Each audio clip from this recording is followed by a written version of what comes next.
everyone, I hope y'all are having a great day, and today I'll be discussing We Were Liars by Lockhart. Again, I already have a book review up for this, so definitely check that out. I'll leave the link below, if you've read the book. And in the description, I mentioned that I wanted to make a follow-up video because I wanted to reread this book and try dissecting it, try to pick up all the clues that I missed as I read it for the second time, and I finished rereading this about a couple of days ago, so now I am ready. I took notes on most of the clues that I picked up on, and I just wanted to do this to appreciate how well Lockhart crafted the mystery.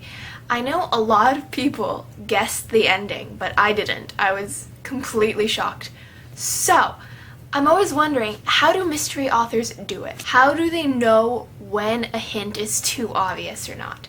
Like, how do they know the exact amount of hints to put in and whether it's too obvious or if it's too vague or if the hints would contradict each other or if it's just a red herring? Like, how do they craft it so well? So that's what I'll be talking about in this video. So if you haven't read We Were Liars, you need to go. You need to leave. Pick this book up and then come back. This video is also for things that I forgot to talk about in the book review and also questions that I forgot to ask in the first video. First thing that I forgot to mention is that I really liked the fairy tales that were sprinkled throughout this. I wasn't a big fan of how Cadence had to tell us the moral of each story and she didn't let us assume it on our own. She had to tell us blatantly, but I still really liked the fairy tales. I thought they were really well done. Rereading this book made me feel really dumb. There were so many hints that I just completely missed the first time around, and Sophia, what were you even doing? On page 29, Cadence's mom tells Katie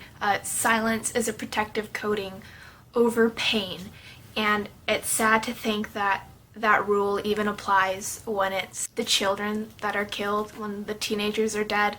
The silence is still there. Silence isn't really a coating over pain. I think to get over that pain, you have to talk about it, which is definitely not allowed in the Sinclair family. So the first sign, and I did pick up on this, but later when it was a bit too late, but Cadence writes Mirren and Johnny emails and they never reply. They never respond, and that should be a sign. That should have been a sign. They're not there. And she mails Mirren the Barbie doll that they used to fight over, and she mails Johnny the striped scarf, and Mirren has no idea what she's talking about. That should have been a sign. Also, just for a second, can you imagine being one of the aunts and receiving a package that's addressed to your dead child? Just let that sink in for a second. Let it give you chills. There's not even a Scrabble word to describe that. Also in the beginning, Cadence has these flashes of memories. She can't piece them together yet, but she does have those flashes. There's Mirren holding the jug of oil for the motorboats, and then there's Grandfather, whose face is lit up because of a flame, and she assumes that it's a bonfire. If you are perceptive, if you're smarter than I am, then you could have pieced that together. You could have pieced the oil and the fire together. Also, Grandfather visits Cadence, and they are in the backyard, I think, and he starts picking flowers. And Cadence is like, dude, you should not do that. And Grandfather's like, I'll do what I want. And he picks 3 flowers, and he gives them to Cadence, and he says, these are for forgiveness. And the first time around, that meant nothing. But after rereading it, it does mean something. 3 flowers for the 3 dead children. Forgiveness, because he knows, everyone is smart enough to know what actually happened, even though it's never admitted out loud. Forgiveness for killing 3 grandchildren. Something that bothered me the first time around, but I forgot to mention, is that Taft calls Cadence, and Taft is like, yeah, we just arrived at Beechwood this morning. And previously, Cadence had said that Grandfather had never had the island wired and that they didn't have Wi-Fi and they couldn't receive phone calls or whatever. So how is Taft calling her? If he's on the island, how is he calling her? And in the phone call itself, there are several clues as well. Taft asks Cadence whether she's a drug addict, and Cadence is like, no, I'm not. She's asking him whether he's done certain stuff, and she says, did you go on the tire swing? No, says Taft. Are you sure you're not a drug addict? And that should tell him. He's like, yeah, you're talking about something that doesn't exist anymore. I think you're a drug addict. And it happens again later in the conversation, just a couple of lines after. Bonnie says I should watch out for you, and Cadence replies with, don't listen to Bonnie, listen to Mirren. And Taft says, "That's what I'm talking about." Again, she's referencing something that doesn't exist anymore. Being a drug addict makes sense to Taft considering she's talking crazy. There are lots of clues like that, clues in the dialogue that it just didn't make sense to me the first time I read it. And rereading it, I was like, Sophia, why'd you miss this? How did you miss this? When Cadence arrives back on Beechwood during summer 17, she notices that all the trees are gone and that New Claremont is made out of glass and iron. Cold is how she describes it. It's made out of non-flammable material. Again, that's another clue that the house was burned down. On page 65, Taft says to Cadence, "Mirren read me a story, then I went to sleep. No big whoop." And this confuses me because Mirren's dead. So is he just playing along with Cadence's craziness? Or does Mirren actually interact with Taft? Because Taft is the one who believes in ghosts and monsters. So, I mean, it's not a paranormal story, but maybe that's a possibility? I don't know.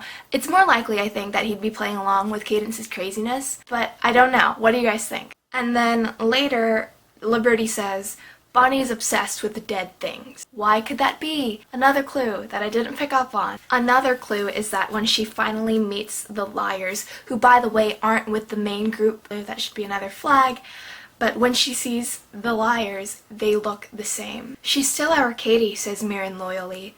"We probably look different to her too." But they don't. They look the same. And then Gat in a worn green t-shirt from 2 summers ago. He's literally wearing a shirt from summer 15. How did I miss this? And then the liars are like, "Yeah, no, we're not gonna eat dinner at New Claremont." Another flag. And it makes sense that Cadence is giving away her stuff. She's giving away anything that could possibly be tied with a certain sentiment because even her subconscious knows and is in tune with that guilt. She just wants to get rid of it. She doesn't want to be reminded of it. And also, it's kind of a penance. She wants to pay for her crimes by giving away all her belongings. And that's further emphasized when her mother is like, "You want to erase yourself." Because that's what she kind of wants to do. She wants to erase that guilt. She wants to erase what she's done. I also want to talk about Aunt Carrie wandering the island at night looking for Johnny. I don't know if Johnny is actually interacting with Carrie. Again, it's just it's not a paranormal story. It's not a supernatural story. But it might be a possibility considering Mirren read a story to Taft. Or it's just Carrie having a moment of weakness. At night is when her fantasies and her grief hit the highest point and it breaks her resolve and she gives in to her thoughts and her sorrow. Is this her weak point? Is this when she breaks down in her weakness, when she indulges in her fantasy of her dead child? Or could Johnny possibly be actually interacting with her? Not likely, but it's a possibility, maybe. Another hint is that Will is having nightmares. Also, I forgot to mention, Taft is worried that the houses are haunted. Why would he worry that? Maybe because people were killed in those houses. One thing I truly don't understand is why grandfather sometimes calls Cadence Mirren. Is it just because he's old and he's losing his marbles? Or does it mean something else? Because I really don't know. Have any theories about that? Definitely leave me a comment. Reading this book for a second time definitely sparked a newfound appreciation for Mirren, because Mirren is so kind and so patient, and she is definitely the most in tune with how Cadence is doing. I love the way she shouts out that she loves Cadence across the sea, because she's just wanting to let Cadence know that once Cadence finally remembers, she'll know that Mirren loves her and that she forgives her. On page 90, Cadence is reminding grandfather of all the differences between Claremont and New Claremont, and grandfather just snaps and he's like, "Stop telling me what's not here." Again, another hint, a line that means a lot more the second time around, because, he's lost more than newspaper clippings or pillows. He's lost 3 grandchildren, so that's kind of a big deal, and he doesn't want to be reminded of it because that's not what Sinclairs do. On the next page, they have a meal, and I think it's Liberty or Bonnie, one of them is like, "Can we go tubing? You always let Mirren go." Will spills his lemonade, and it's really quiet, and that should have been a sign. Should have been a sign. You don't bring up dead people in front of the Sinclairs. On page 92, Cadence is talking to Will and Taft. She's like, "Did you go swimming?" "Yeah," says Taft. "Did you go boating with Gad and Johnny?" They both stop jumping. No.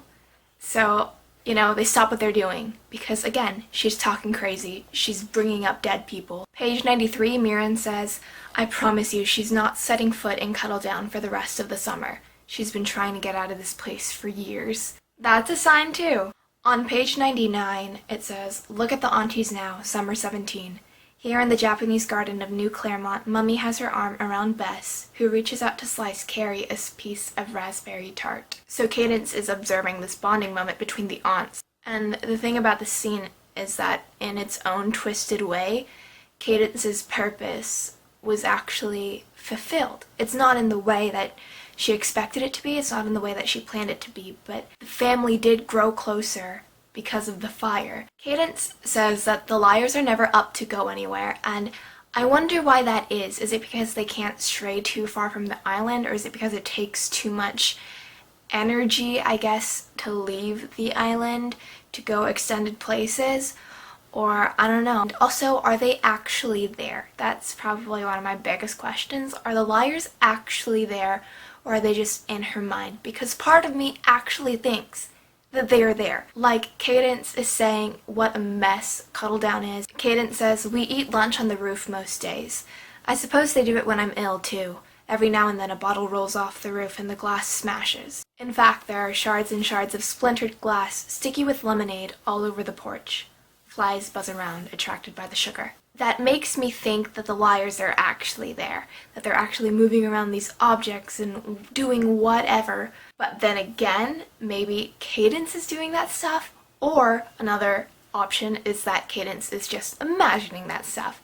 But if the liars are actually there and they actually are rolling off these bottles from the roof, then that also makes me think that maybe it could be possible that Mirren did read Taft a story and that Johnny does interact with Carrie at night. I don't know. Of course, there's another hint, there's another memory that Cadence has where Aunt Carrie is crying and wearing Johnny's windbreaker, which I did mention in the book review. On page 178, when she starts remembering the details of that one night, she's talking to Johnny about it, and Mirren comes in and Gat comes in, and she notes that she didn't hear them come in. That should have been a sign too. On page 183, when Cadence has remembered the fire but not yet remembered who died in the fire, Mirren says, you think we solved everything, Katie, but I think it was, we're here, I persist. Without that fire, we wouldn't be here. That's what I'm saying. Oh no, Katie, why did you say that? That is one of the worst things she could have possibly said in that moment, in that conversation, to those people. Granted, she doesn't know, but still. Also, when she tells Gat that she wishes she could die when she feels really bad migraines and Gat gets really angry at her, that was also a really stupid thing of her to say, but granted, again, she doesn't know. Rereading this has also made me appreciate Gat a lot more. I mean, I still don't like him, but I do appreciate how intelligent he is. He's very smart, he's very perceptive and observant, not only with the issues with grandfather, which are completely true, but also with Katie. He says, New Claremont seems like a punishment to me. What? A self-punishment. He built himself a home that isn't a home. It's deliberately uncomfortable. Why would he do that, I ask. Why do you give away all your belongings? Gat asks. It makes sense. Grandfather wouldn't want to be comfortable in New Claremont because it would just make him think of home and think of all the things that are missing. He doesn't want to be comfortable in a house that was built on the ashes of his past life. So it would make him remember, just like Katie gives away her sentimental items, because maybe deep down her subconscious knows that those items, if she keeps them around, they will trigger the guilt and the rush of emotions and the terrible, terrible memories that her brain knows is too soon to relive. And like I mentioned before, it's also sort of a penance for her crimes. Another clue near the very end of the book, Gat is telling her, as Penny said it was best, and, well, with all of us being here, I had faith that you'd remember. I should have known that all of them were dead when I read that, like with all of us being here, because he's saying that like it's not a normal thing. It should have been obvious, but it wasn't to me because I am dumb and blind. On page 225, which is the last page of the book, Cadence says, I own a well-used library card, an envelope full of dried beach roses, a book of fairy tales, and a handful of lovely purple rocks. Gat gave her an envelope full of dried beach roses, and he also made her a tire swing. And so this makes me think, are they actually there? Did they actually do things? Did Gat actually give her dried beach roses, or did Cadence just gather those herself? And also a handful of lovely purple rocks, did she collect those herself, or were those the ones that Mirren gave her? I don't know. And if they are the ones that Mirren gave her, and if the roses are actually from Gat, then does Carrie actually talk to Johnny at night, and did Mirren actually read Taft a story, or is this just all in Cadence's mind? I don't know. But yeah. That's it. That's all I had to say. Definitely tell me if I missed out on any of the clues that you gathered. Thanks so much for watching. I hope you guys are having a fantastic day and happy reading. Goodbye!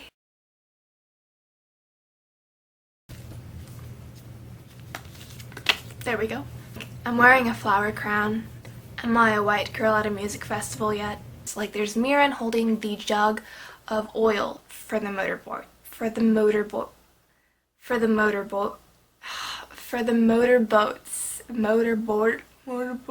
Surfboard,